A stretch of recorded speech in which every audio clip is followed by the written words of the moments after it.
Introduction.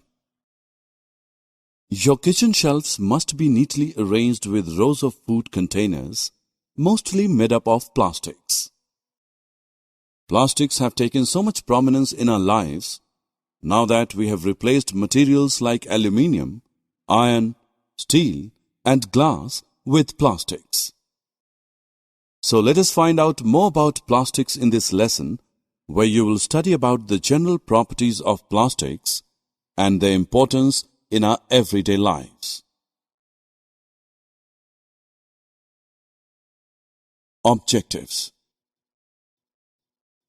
At the end of this lesson, you will be able to define plastics, define thermoplastics and thermosetting plastics, explain the characteristics of plastics and its importance in our everyday life, discuss the harmful effects of plastics on our environment. We get the name plastics because of their properties to be molded, cast, or processed into a variety of forms. It is chemically obtained mostly by synthesis of petroleum and natural gas.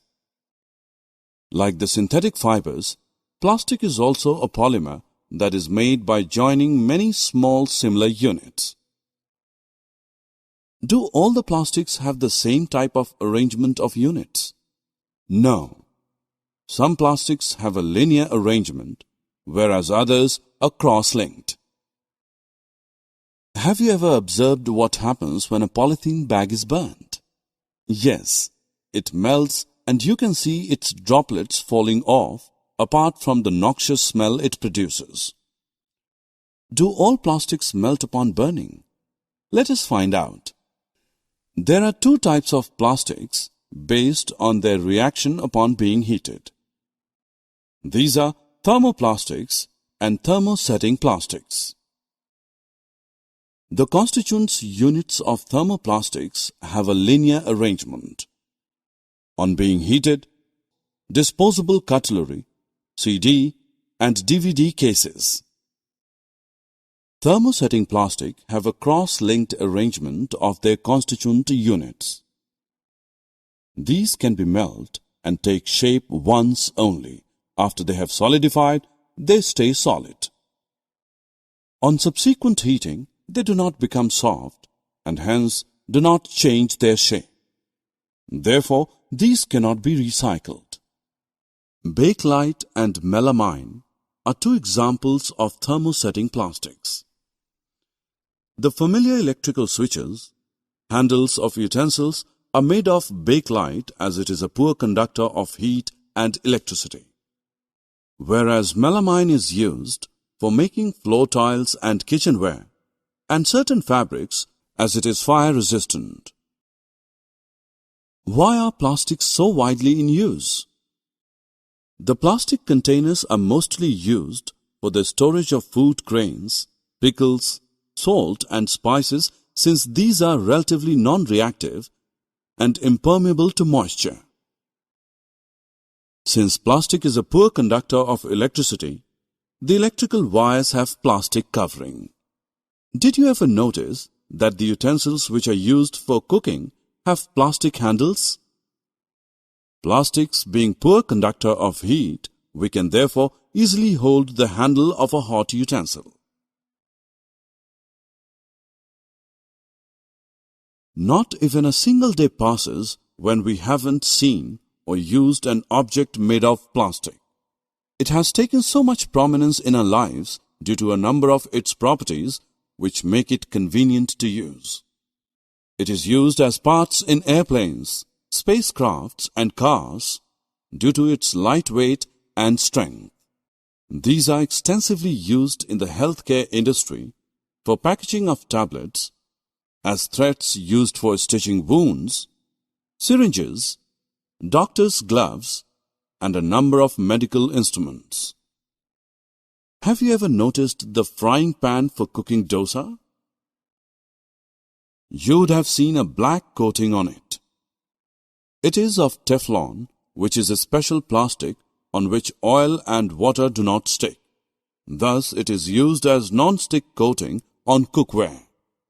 You would be amazed to know that there are also fireproof plastics.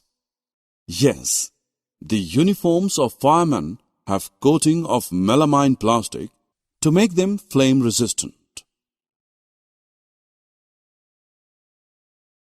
Can we imagine a life without plastic?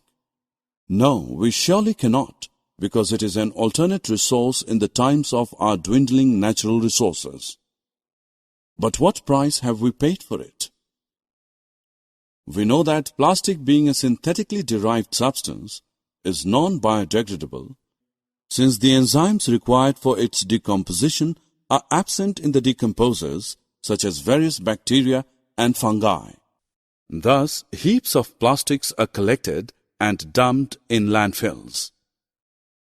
They will stay there for several hundred years, releasing toxic chemicals into the soil and nearby water resources.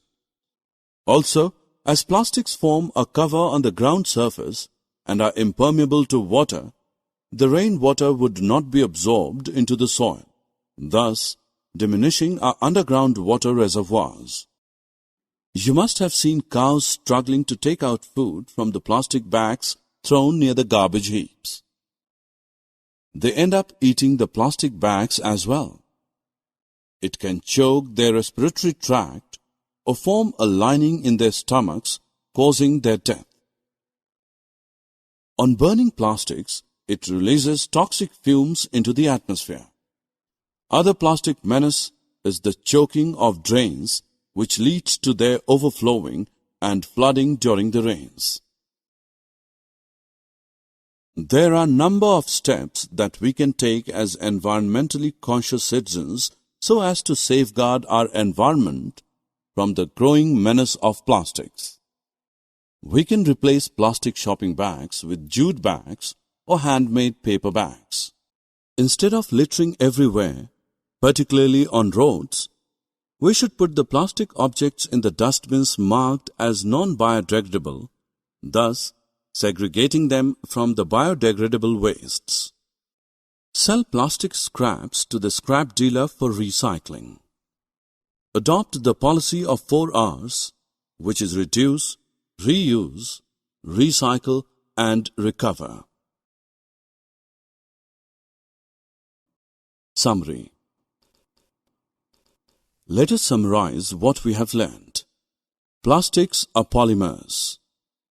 Thermoplastics and thermosetting plastics are the 2 important types of plastics. Plastic is non-reactive, light, strong and durable, and a poor conductor of heat and electricity. Plastics find extensive use in the healthcare industry, building materials, and pipelines.